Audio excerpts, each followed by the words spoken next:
Ludovic Sali, merci beaucoup d'accepter de répondre à mes questions. Si. Depuis quel âge dessinez-vous? Depuis toujours. Toujours la réponse un peu facile, mais oui, je dessine depuis l'enfance. Hein. Vraiment, c'est quelque chose, c'est difficile à expliquer, ça, le rapport au dessin. Vraiment un truc, bon, comme tous les enfants, hein, beaucoup d'enfants dessinent, hein, mais je pense que ce qui compte, c'est la persévérance, le fait de continuer de dessiner, voilà, quelque chose, voilà, et puis donc vers 8-9 ans, on va dire. Bon, ça reste flou, mais je pense que c'est vraiment cet âge-là où on commence voilà, à passer de l'étape de recopier ou même décalquer, où vraiment on commence à inventer ses personnages et voilà, vraiment se plonger dans le dessin de plus en plus. Et qu'on commence même à se dire, sans savoir c'est quoi ce métier, mais se dire je veux être dessinateur, sans savoir vers quoi ça va. Bon, à cette époque-là, c'est les dessins animés, Disney, les mangas, la génération Club Dorothée. On se projette peut-être dans ce genre de métier, mais voilà, c'est vraiment inventer des personnages, dessiner, avoir des univers.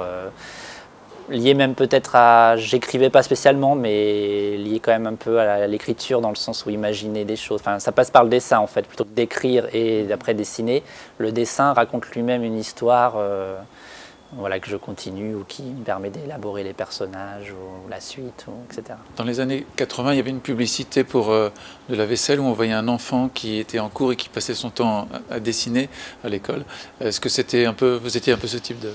Oui, le dessin, oui, à partir de l'école primaire moins, mais après j'étais plutôt bon élève, donc oui, j'écoutais et je faisais mes cours.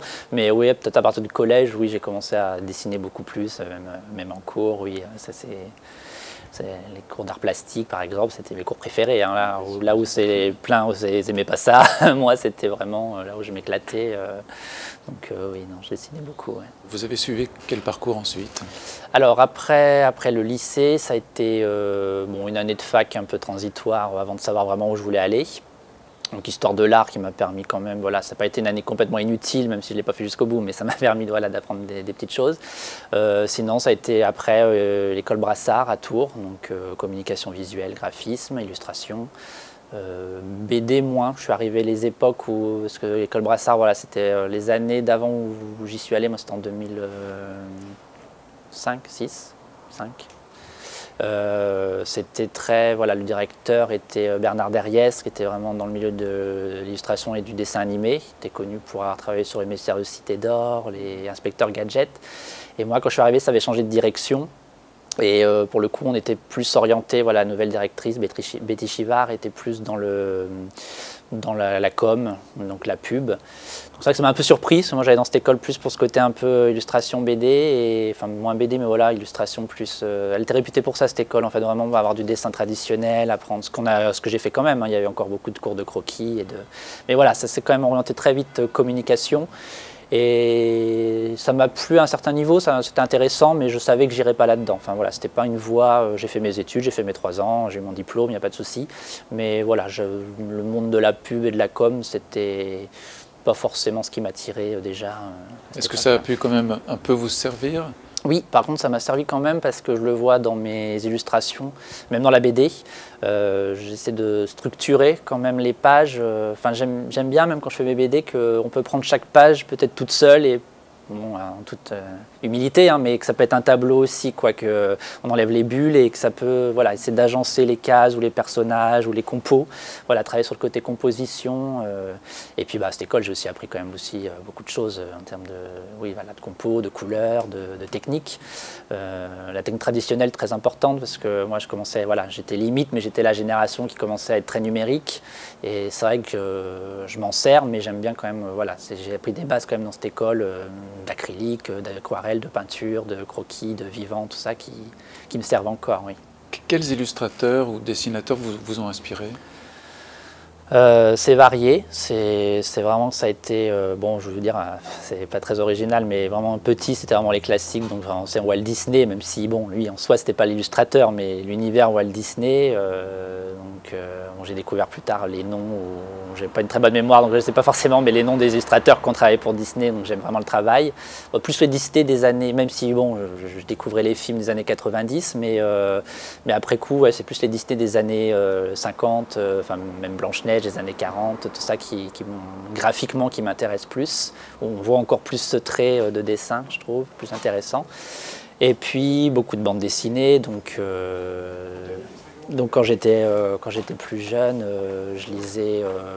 J'ai commencé beaucoup par le manga et le comics avant la BD franco-belge, étonnamment. C'est vrai que j'ai été la génération très manga et donc voilà plutôt Gun, Akira. Bon ça c'était un peu plus tard, c'était quand même un peu dark. Sailor Moon, Dragon Ball, voilà les choses comme ça. Bon, j'ai plus tous les noms des auteurs en tête, mais voilà ce genre de choses. Les comics, bon des Batman, des Superman, des choses comme ça. Et puis du franco-belge après, ouais, on a envie d'évolution aussi, au bout d'un moment on a envie de lire d'autres choses, et on découvre d'autres... donc voilà, c'est vrai que là j'ai un peu des blancs sur les noms, enfin je suis pas très doué en... Et en dehors de l'illustration, de la bande dessinée, est-ce qu'il y a des univers qui vous inspirent? Ouais, alors c'est ça aussi qui fait que je retiens mal aussi les noms que en BD, parce que c'est pas vraiment un... Même si c'est ça que je voulais faire, et que je voulais faire de l'illustration, c'est pas forcément que ce qui m'intéressait. Donc moi j'aime beaucoup l'univers du design général, particulièrement du design, du fashion design, du costume, de la mode. Alors c'est pas du tout un monde qui m'attirait, je me voyais pas du tout styliste, bon, parce que tout ce qu'on en voit et tout ça, c'était pas un monde qui me donnait envie, mais j'adore ça quand même. Voilà, je trouve que c'est des détails dans les personnages en plus quand on dessine, voilà, un costume, un design de... Voilà, j'aime, là, de plus en plus, je reviens beaucoup aussi au costume historique, donc beaucoup de recherches autour de ça, du costume d'histoire qui est très intéressant. On peut vraiment, enfin voilà, ça habille, de toute façon de le dire, tout de suite un personnage. Voilà, là, donc ce milieu-là, et puis le graphisme en général, pas que la BD, mais c'est vrai que oui, un œil tout de suite où les choses un peu visuelles m'attirent rapidement. Ça peut être de l'affiche ou du... Ouais, ça peut être très varié, mais... Et aujourd'hui, comment est-ce que vous qualifieriez votre style? Je pense que c'est une des parties les plus difficiles pour un illustrateur de trouver son style déjà. Donc on ne se rend pas compte nous-mêmes. Moi je l'entends à force des conventions et des gens que je rencontre, et que quand même moi j'ai l'impression de faire un truc un peu différent, de tenter, de tester. On a souvent l'habitude de me dire que oh, si on reconnaît ton style, donc bon c'est que je dois en avoir un. Mais moi j'aime beaucoup la couleur, donc c'est très coloré, mais quand même avec des thèmes un peu sombres. Donc voilà, j'ai eu ma période très Tim Burton et choses comme ça, c'était un des réalisateurs comme ça qui arrivait bien à mixer ces deux univers. Ça m'est passé un peu, j'aime toujours, mais bon, j'ai ouvert mon éventail aussi d'auteurs qui font des choses un peu différentes. Donc voilà, oui, quelque chose un peu d'esthétique, de coloré, de graphique. Il y a un côté pop aussi dans votre... Oui, voilà, côté pop, oui, la pop culture en général, la musique aussi, j'aurais pu dire, oui, qui est une inspiration. J'aimais beaucoup dessiner, bon, comme beaucoup, hein, mais en écoutant la musique, mais en étant inspiré aussi, pas juste je mets la musique en arrière-fond, ça peut être aussi un... Voilà, je vais écouter une musique triste, ça va m'influencer sur mon dessin, plus qu'une musique pop et en jouer. Voilà, ouais, plein de choses comme ça qui... En fait, c'est vrai que plus on évolue, plus tout commence à se mixer un peu dans la tête, toutes les références, comment ça commence à prendre forme. Bon, j'espère que c'est pas fini, heureusement, hein, que ça continue encore. Et puis même, justement, maintenant, je suis dans une démarche aussi de recherche de choses plus... d'ouvrir aussi encore plus l'éventail, de rechercher dans le cinéma aussi. Oui, j'ai pas cité le cinéma aussi, je suis loin d'être un grand cinéphile, hein. Pareil, les noms et tout ça, je ne pourrais pas citer des grands réalisateurs, des grands auteurs, mais voilà, j'ai longtemps été à regarder des Star Wars, des Marvel, choses que j'aime bien, hein, mais voilà, qui commencent à avoir un aspect trop lisse et trop... manque d'âme en fait, et là je reviens plus à essayer de trouver des choses plus artisanales, peut-être même des vieux réalisateurs, des vieux films qui auraient pu être faits il y a longtemps, et revenir vers ça, et que ça peut, je ne sais pas si ça va influencer sur mon travail, mais inconsciemment forcément, enfin regarder, je pense que ça rentre en tête, et c'est vrai que par exemple, les films, les gros blockbusters, bon, je les regarde en entertainment, mais pour le coup, je pense pas que ça me serve tellement dans ma création. Même si je fais un peu de ce qu'on appelle du fan art, hein, pour les réseaux sociaux, voilà, ça m'arrive de dessiner des Spider-Man ou des Batman, tout ça. Mais voilà, c'est pas le... Et aujourd'hui, vous travaillez pour différents types de supports, quoi. Ouais. Mais une de vos activités principales, c'est quand même faire du livre pour enfants et de la bande dessinée? Ouais, alors là, mais aujourd'hui, ouais, ma vraie activité principale, c'est le livre alors jeunesse et scolaire, un peu, on va dire. Voilà, j'ai des agents qui me trouvent ce genre de contrat. Ils sont basés en Angleterre, donc ils ont un éventail, un panel de clients assez large. Et pour le coup, bah, c'est souvent à l'étranger. Étonnamment, j'ai plus travaillé pour des éditeurs internationaux, on va dire, que français. Mais voilà, après ça reste soit du livre jeunesse, soit du livre, ils font beaucoup des livres scolaires qui sont voilà, des livres spécifiques pour les écoles ou pour l'apprentissage de la langue ou des choses comme ça. Donc ça c'est sympa parce que ça a l'air comme ça très cadré, mais en fait ça englobe des thèmes très variés. Là le dernier que j'ai fait par exemple c'était sur le grand feu de Londres de 1666, donc recherche de costumes aussi, d'ambiance, de bâtiments, de tout ça. Bon après voilà, c'est toujours l'édition, c'est des timings, des deadlines toujours très courtes et donc bon... on peut se dire qu'on pourrait toujours faire mieux et puis bah, y a une réalité financière aussi qui est là où on calcule aussi combien on gagne par rapport au temps qu'on va y passer. Enfin, voilà, on pourrait faire un magnifique tableau pour chaque case, mais là on serait perdant. Donc il faut aussi avoir cette réalité. Ça, on l'a en grandissant, en vieillissant aussi, parce que c'est vrai que quand j'ai commencé, j'aurais pu dire oui à plein de projets et c'est ce que maintenant je trouve délicat et dire aux jeunes de ne pas le faire parce qu'on a tendance à dire oui à des prix qui sont ridicules alors qu'on a un vrai travail d'artisanat, mine de rien, derrière, et ça, c'est pas encore assez mis en valeur, je trouve.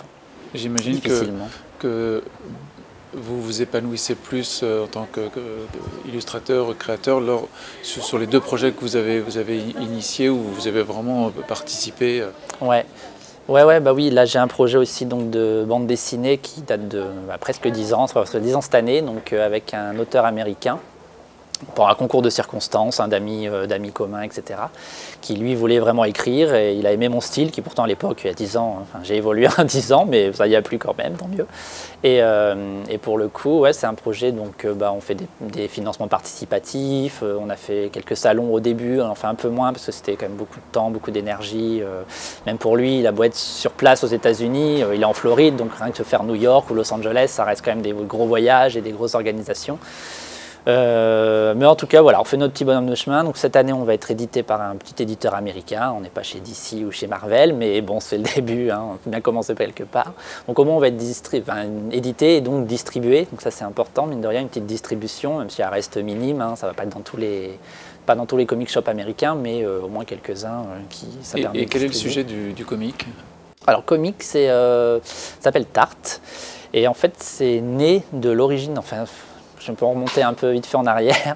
En fait, mon tout premier personnage que j'ai vraiment inventé un peu un scénario autour d'une histoire, c'était Elle Strawberry, qui est mon nom actuellement pas d'artiste, mais de mon personnage et donc que j'utilise pour mes réseaux sociaux. Et Elle Strawberry, c'était une héroïne qui voyageait. Enfin voilà, tout de suite j'ai mis dans cette histoire ce que j'avais envie de dessiner. Et donc je voulais qu'elle voyage à travers le temps, à travers le monde. Enfin, parce que des fois, voilà, il y a des pays, je me dis, ce pays-là, il me fait penser à une époque. Je me dis, si je la mets à Los Angeles, j'aime bien Los Angeles des années 30, par exemple. Si je la mets en Chine, peut-être ou au Japon, je vais la mettre au XVIIe siècle. Enfin voilà. Donc je dis, c'est l'occasion de faire plein de choses comme ça. Et ça, ce qui est très... Enfin, je ne dis pas que j'ai inventé le truc, mais ce qui est moderne dans le sens où c'est assez récent dans l'art de la bande dessinée d'avoir des héros et des héroïnes déjà des héroïnes, mais des héros qui changent de costume, voilà, parce que bon, j'adore Tintin, Astérix, tout ça, mais bon, voilà, c'est toujours la même chose visuellement. Et là, depuis les années 80-90, c'est vrai que ça s'est élargi à plus 90 même, je pense. Voilà, on a des héros qui évoluent, qui grandissent, qui laissent. Donc ça a commencé avec Elle Strawberry. Donc voilà, Elle Strawberry, c'était mon projet de fin d'études en fait de ma campagne. Voilà, à l'école Brassard, il fallait faire une campagne de fin d'études autour de ce qu'on voulait. Hein. On pouvait faire un produit de maison, un shampoing, machin. Et moi, j'ai fait une BD. Enfin, mon concept, c'était une BD musicale en fait. Dans l'idée, c'était accompagné d'un CD qui mettait dans une ambiance comme chaque album devait être dans un pays, une ambiance différente. Ça permettait voilà, j'aimais bien le côté à mettre un thème musical comme un petit film en fait. C'était plus. Bon, c'était peut-être un peu bancal comme idée parce que le retour que j'ai eu, c'est que c'est compliqué dans le sens où les gens lisent pas tous à la même vitesse. Donc après, ma musique n'était pas forcément liée à la réécriture des pages, mais c'était plus une ambiance. Bon bref, de toute façon, c'était juste pour la fin d'études. C'était pas un vrai projet que je voulais mettre en avant. Et donc j'ai continué avec Elle Strawberry les années qui ont suivi à faire des petits salons, j'ai auto-édité quelques petits albums avec les scénarios que je faisais moi-même. Bon, je suis dessinateur, mais je ne suis pas très bon et scénariste, on va dire. Enfin, j'ai des idées globales, mais vraiment après, voilà, là c'est de la BD, c'est quand même case par case et dialogue par dialogue. C'était moins mon fort, je pense. Et donc c'est cette BD-là qu'a lu le fameux Kevin Joseph aux États-Unis. Et il a adoré le concept, mais voilà, il voyait bien que c'était mon héroïne, il ne voulait pas forcément y toucher. Donc il a créé Tarte, donc cette héroïne qui a la même mission, en fait, qui est une agent comme Elle Strawberry, qui vit aussi ce genre d'aventure. Mais voilà, c'est amené à se rencontrer, c'est lié, mais on peut lire pour l'instant les BD séparément. Donc voilà, dans ce projet-là, oui, c'est vraiment un projet personnel. Voilà, je suis co-créateur, on va dire, et donc là c'est du 100% plaisir, travailler dessus. En plus il a bien compris le concept, donc là je vais commencer l'épisode 12. On a fait un par an à peu près, on va dire, et voilà, à chaque fois on a pu changer l'ambiance, l'univers, donc c'était assez sympa. J'essaye aussi, bon, comme je disais tout à l'heure, on connaît mon style, mais l'idée aussi de ce projet, c'était de peut-être, parce que je suis assez versatile là-dessus, j'aime bien changer les styles graphiques, et voilà, c'était l'idée aussi, je me dis pourquoi pas en avoir une qui sera tout en noir et blanc, parce que ça s'y prête, parce que ça se passe à telle époque, pourquoi pas une en tout au crayon, parce que, enfin, etc., etc. Je ne l'ai pas forcément toujours fait, là je suis plus dans de l'aquarelle et du travail à l'encre de Chine, mais voilà, c'était un peu l'idée de départ aussi, de jouer un peu sur le graphisme lui-même, selon l'épisode. À côté de ces projets de livres, tu as pas mal tu as régulièrement des projets dans d'autres domaines d'activité. J'ai vu pour un jeu de société, pour un opéra. Oui, alors bon, le jeu de société, ça a été un projet un peu qui est tombé à l'eau, parce que ça n'a pas été... voilà, moi je suis rentré dans ce projet vraiment en tant qu'illustrateur, et le concepteur me voyait plus comme... Enfin voilà, il avait besoin de quelqu'un plus comme co-créateur, on va dire, et bon, il a voulu faire le Kickstarter, mais en fait les gens se sont rendus compte, je jette la pierre sur personne, hein, et pour le coup ça n'avait pas été assez testé, tout ça, donc c'est un milieu, enfin moi je ne connaissais pas du tout, je suis pas, ça par exemple, voilà, ça c'est peut-être un défaut dans ce milieu-là où beaucoup de gens, illustrateurs, dans le graphisme sont très gamers, que ce soit jeux vidéo ou jeux de plateau, tout ça. Ça, étonnamment, c'est pas un monde qui m'attire spécialement plus que ça. Alors pourtant, je sais qu'il y a du travail dans ce milieu-là en graphisme, ça n'empêche pas, hein, je peux très bien... Mais je suis pas joueur et tout ça. Et pour le coup, c'est un milieu très, voilà, très à l'affût. Et donc, là, le Kickstarter, visuellement, vu ce que j'avais fait, ça avait marché, quoi. Les gens étaient très attirés, donc ça a assez vite grimpé. Mais en fait, il a commencé à y avoir des questions assez rapidement sur la faisabilité du jeu, sur s'il a été testé, sur tout ça. Et donc, on s'est rendu compte qu'en fait, non, c'était un peu lancé rapidement. Donc bon, on a mis un peu stop à ce projet, et bon, peut-être plus tard, mais pour l'instant, c'est en stand-by. Par contre, le projet de l'opéra a abouti. Le projet de l'opéra, alors là, ça m'a fait vraiment plaisir, parce que ça, pour le coup, alors, je ne vais pas dire que je suis un grand connaisseur, en tout cas, fan oui, mais pas connaisseur d'opéra. Mais à voir en live, hein, bien sûr, parce que bon, quand ça passe à la télé, on a toujours l'impression que ça va être cool de regarder ça, et puis bon, c'est toujours un peu des fois compliqué de rester devant. Mais en vrai, par contre, c'est vraiment magnifique un opéra, et puis maintenant, ils se font des choses aussi très modernes, qu'on ne pense pas, mais il y a des productions vraiment. Enfin, là, Monsieur Pionnier, le directeur de l'Opéra de Tours, fait vraiment des prods super intéressantes, enfin trouve en tout cas des prods super intéressantes, et en font aussi, parce qu'ils ont fait quelques-unes eux-mêmes. Et donc j'ai été contacté par eux en 2017, je crois maintenant, pour illustrer Pierre et le Loup, parce que donc ils ont les opéras, les symphoniques, et ils ont un peu de jeunesse en fin d'année. En général, vers les fêtes, ils font du jeunesse. Et donc là, c'était Pierre et le Loup, et donc j'avais été contacté premier semestre 2017 pour la fin de l'année. Et donc l'idée, c'était d'illustrer, voilà, c'était projeté derrière l'orchestre, d'avoir une sorte de petite histoire comme ça, pas dessin animé, parce que je ne fais pas ça, et c'était vraiment des illustrations. Alors ça a un peu frustré, parce que justement, vu qu'elles étaient, voilà, je fais des personnages assez vivants, enfin ils ont des positions comme ça, c'est assez... Les gens voulaient presque plus, quoi, ils voulaient presque que ça bouge et que ce soit animé, alors que bon, non, c'était des images statiques, mais bon, j'en ai fait assez pour quand même qu'il y ait toute l'histoire, je ne sais plus combien j'en ai dû en faire, une trentaine, je crois, quelque chose comme ça. Alors, défi aussi graphique, essayer de faire quelque chose qui corresponde à cette ambiance Pierre et le Loup, un peu russe, voilà, reprendre des codes couleurs. Mais en même temps, j'ai envie de faire quelque chose de très moderne, enfin de moderne en tout cas, de Pierre et le Loup, tout ce qui se fait jusqu'ici. Voilà, on est beaucoup dans du livre jeunesse. Et c'est très joli les livres jeunesse, hein, mais il y a un côté très enfantin. Enfin, le jeunesse, on est vraiment en général, enfin moi de ce que je vois en tout cas de Pierre et le Loup, c'est vraiment ciblé, on va dire, les premiers âges, aux 4-5 ans. Et là, on m'avait dit que les écoles, oui, ça allait de maternelle, ou CP jusqu'à CM2. Donc je dis, bon, fallait fallait trouver un juste milieu pour que ça intéresse aussi tout le monde. Donc voilà, j'ai été dans des choses très graphiques, voilà, des codes couleurs très vives, des aplats de couleurs, des choses assez sympas. Et bah, ça rendait super bien. En plus, j'ai opté pour le côté comme ça, couleur très franche et numérique, parce que j'avais peur. Je ne savais pas du tout comment j'allais devoir travailler les planches, si je faisais des originaux. Parce que la première idée que j'ai eue quand j'en parlais du projet, je voyais bien des belles aquarelles et tout. Mais je veux pas, enfin, si j'ai 30 illustrations à faire, je ne vais pas faire des aquarelles, ça sera forcément des petits. Je ne savais pas si projeter par 5 mètres sur 10 mètres, ce que ça allait donner. Donc j'ai dit, bon, voilà, je vais faire la sécurité, on va partir sur du numérique. Et en fait, ça rendait, enfin, il y a eu, les retours en tout cas étaient très bons. Ouais. Ça a été projeté 2-3 fois, je crois, cet hiver-là. Ils l'ont refait en 2018. Là, j'ai rien eu à faire, mais ils ont reprojeté en 2018. Est-ce que esthétiquement, c'était dans la lignée de vos premières héroïnes? On retrouve, ouais, on pourrait, parce que mon style de personnage, on pourrait le qualifier de semi-réaliste, on va dire. Je passe de plus en plus maintenant, en plus, c'est vrai que quand on commence dans le dessin, qu'on est jeune, on a tendance à être un peu foufou et de se dire oh, bah, je sais faire, donc on invente des positions, tout ça, mais sans forcément des références. Enfin, moi c'est mon cas, hein, je ne dis pas que tout le monde fait ça, mais et pour le coup, bah, des fois elles sont un peu bancales. Et c'est vrai que plus j'évolue maintenant, je retourne de plus en plus aux références, quitte à me prendre moi en photo, tout ça, mais j'ai vraiment envie d'avoir des positions qui paraissent réalistes ou voilà, je trouve d'avoir une base de dessin très travaillée, voilà, ça aide tout de suite à mieux comprendre le personnage. Et donc bah, là, on retrouve, oui, par rapport à ce que je fais en BD, en héroïne de BD, et le petit personnage de Pierre dans Pierre et le Loup, oui, on peut retrouver puis bah, des styles graphiques aussi. Pierre et le Loup, c'était en fait là où j'ai changé l'idée de ce que j'avais vu, en tout cas jusqu'ici Pierre et le Loup, c'était d'humaniser les animaux. Donc Pierre et le Loup, voilà, je réexplique l'histoire, c'est Pierre qui s'en va dans la forêt, qui sort de sa maison et qui rencontre, voilà, au fil de ses aventures dans les bois, un petit oiseau, un canard, le fameux loup, un chat. Et moi en fait, bah, je ne suis pas forcément très fort en animaux, mais j'aurais pu avec des références et tout aussi, mais là ça ne m'inspirait pas spécialement. Je voyais, en fait, mes illustrations, je les ai vraiment travaillées comme si c'était un spectacle fait par des humains qui auraient été déguisés. Je me dis, mes illustrations, ça va être comme si c'était... Et donc ça m'a permis de faire des costumes, en fait, pour le coup. J'en reviens à ce que j'ai dit tout à l'heure, quand j'aimais la mode et les costumes, bah, c'était rigolo de pouvoir faire comme des costumes, en fait.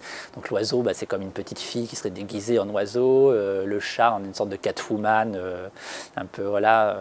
Elle n'avait pas de genre spécifique dans On le... revient aussi à la culture pop. Oui, voilà, là pour le coup, elle, c'était très culture pop. Puis elle n'avait pas de genre spécifique, c'était le chat, c'est le chat, mais bon, pour le coup, c'est une chatte. J'en ai fait un personnage féminin. Je voulais féminiser un peu, parce que Pierre et le Loup, à part personne d'ailleurs, non, parce que j'allais dire le petit oiseau, mais non, c'est un petit oiseau, ça aurait pu être masculin aussi.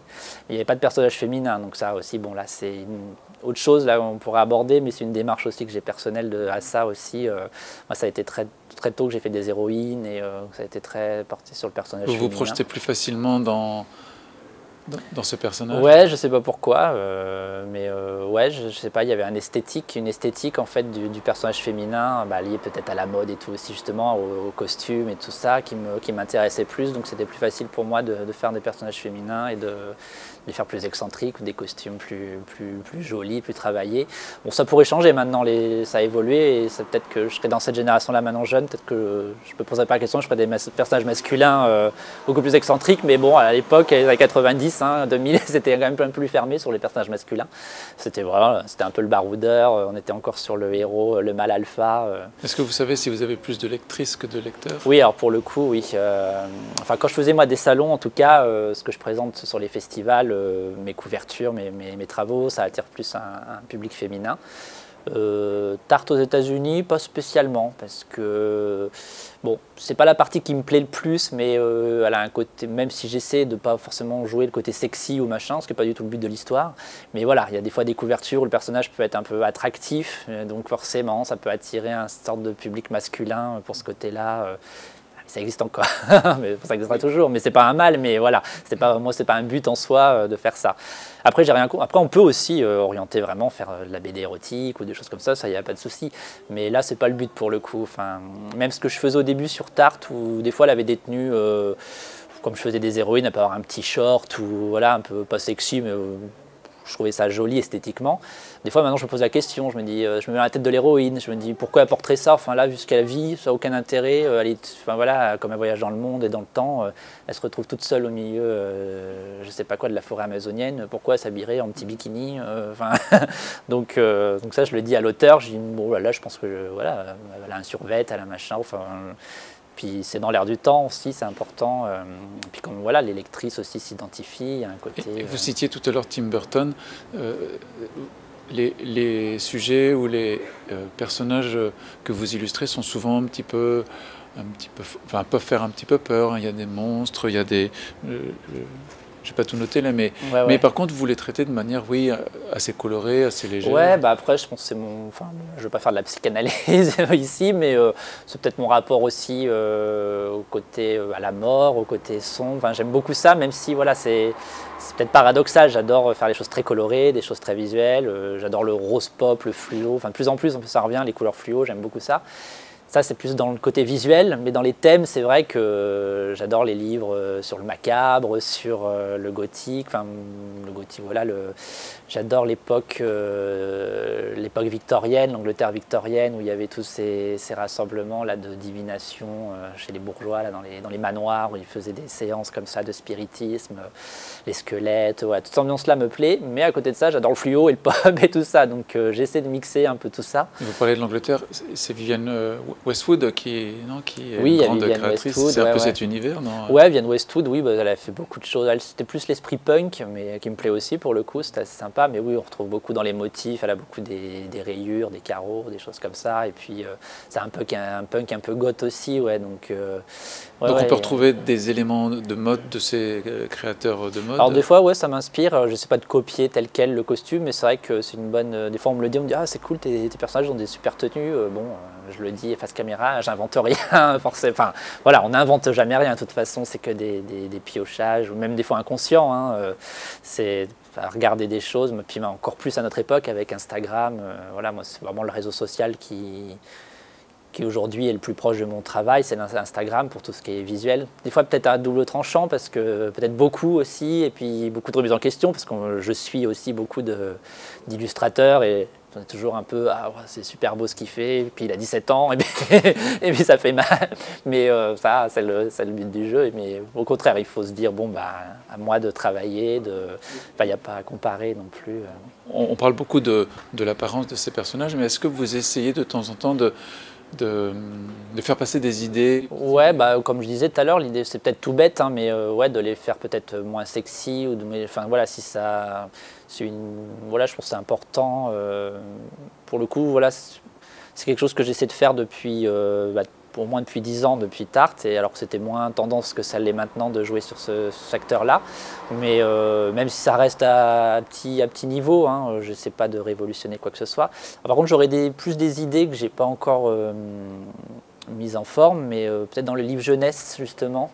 Alors, je pense que ça existe déjà, je ne me suis pas renseigné plus que ça, mais voilà, sur les genres, sur qu'est-ce qu'un... Puis c'est des questions très, très actuelles, qu'est-ce qu'un garçon, qu'est-ce qu'un homme, qu'est-ce qu'une fille, est-ce que... Voilà, il y a tous ces... Alors, rien à voir avec la sexualité elle-même, hein, juste qu'est-ce qui fait que un petit garçon qui s'habillerait en rose, que jouera à la poupée, serait moins un garçon qu'un petit garçon qui joue aux voitures, par exemple.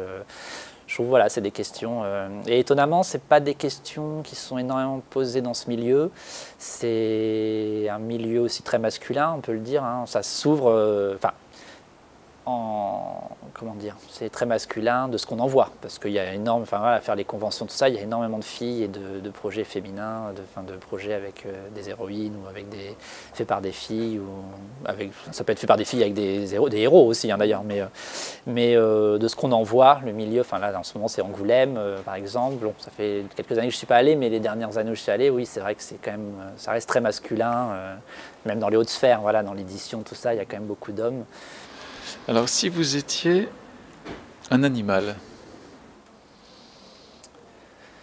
Un animal, bah, peut-être un chat quand même si je suis plus chien que chat, moi. J'aime bien les chats, mais voilà, justement un peu de loin, ils ont l'air vraiment d'être un peu solitaires et tout ça. Donc moi, je préfère avoir un chien. côté plus, justement, ça m'apporte plus de joie. J'en ai pas, mais j'aimerais bien.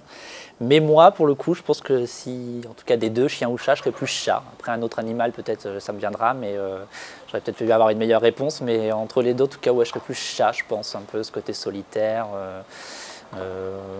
Pas je m'en foutisse, parce que ça, c'est le chat, c'est un peu... mais en tout cas, ouais, d'être un peu dans son coin et de faire son truc et sans forcément faire attention à ce qui se passe autour. Et, faire sa vie. Ouais, voilà. Ce qui peut être un défaut, hein, parce que des fois, il y a eu des expériences... Ouais, c'est plus lié à la timidité aussi. Hein. Je pense qu'il y a des occasions manquées où, voilà, quand je faisais Angoulême ou des choses comme ça, que j'y allais justement avec mon bouc sous le bras, bon, j'ai pas toujours osé aller vers ceux que j'avais envie d'aller ou proposer toujours délicat. Ouais, puis ça, c'est dans des milieux... Enfin, Angoulême, ça, c'est bondé de monde. Voilà, si vous étiez un personnage célèbre qui a existé. Oui. Enfin, oui, vivant, peut-être mort, mais...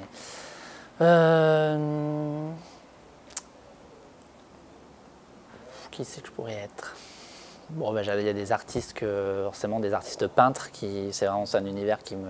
Ouais, ça aussi, je n'ai pas évoqué, parce que c'est pas forcément lié à la BD, ça peut être aussi la peinture, l'art en général, mais j'aime beaucoup Frida Kahlo, par exemple, pour le côté... là, on retrouve voilà, les thèmes un peu burtoniens, enfin, il n'a rien inventé non plus, pour le coup. Hein.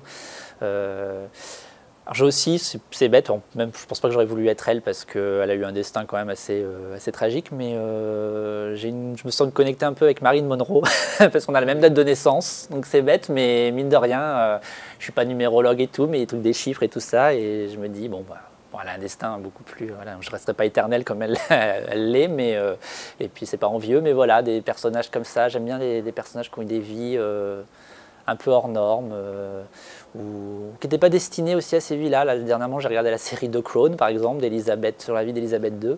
Et j'aime bien ce personnage-là, vu comment elle est vue dans la série. Après, voilà, c'est une interprétation du réalisateur, mais qui n'avait pas forcément envie de ce rôle, qui est pourtant, pour être enviable, hein, reine d'Angleterre. Et voilà, ce côté, les personnages un peu à deux visages, peut-être aussi, qui aimeraient... Parce que moi, c'est un peu ça, j'ai envie de tout et son contraire. Parfois, j'aimerais autant être très célèbre et être une star, travailler à New York et tout, et autant vivre dans une petite masure au fin fond de l'Auvergne et à la Miyazaki. Donc voilà, c'est un peu les paradoxes comme ça de personnages qui ont un peu... Et alors, si vous étiez quelque chose qui n'a rien à voir, une boisson? Une boisson de l'eau, je pense. Hein. Moi, je bois pas du tout de soda, des choses comme ça. J'aime pas ça du tout. J'aime pas trop le sucre. Enfin, les trucs comme ça, trop. Et puis, voilà, l'eau, c'est vital. Hein, faut s'hydrater. C'est essentiel. J'ai jamais pensé, mais c'est intéressant de poser la question pour le coup. Oui, je pense de l'eau, c'est pas mal. Bon, j'aime bien un petit verre de vin de temps en temps, hein, un petit apéro. Mais... Non, mais là, ça sera l'eau. Mais l'eau, c'est bien. L'eau, c'est bien. Une plante. Une plante. Plante ou fleur Oui. Oh, une fleur, j'aime bien les bleuets. J'aime bien les petites fleurs des champs. Voilà, je trouve les roses, tout ça, c'est très joli, mais ça serait pas moi. Enfin, voilà, j'ai pas ce côté, si je pense, flamboyant. Et puis c'est commun. Et puis c'est commun, même si c'est très beau, hein, quand j'en dessine beaucoup et tout ça. Mais le petit bleuet, voilà, une petite fleur des champs, je trouve ça sympa. Et une couleur? Une couleur,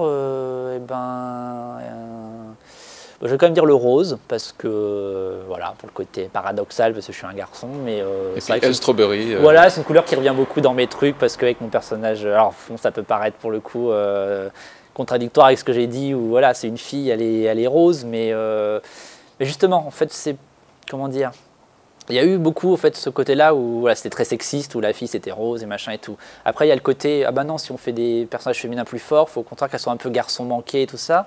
Et maintenant on revient à ça, on peut dire, bah non, ça peut être une héroïne forte, mais elle peut être en rose, elle peut aimer les robes, elle peut même être maquillée, machin, mais de elle-même, elle ne fait pas pour plaire à un homme. Donc voilà, le rose, c'est ce côté, oui, strawberry, bon, et j'aime toutes les couleurs après, parce que c'est tellement, j'aime beaucoup, oui. Mais on va dire le rose, pour le côté pop aussi.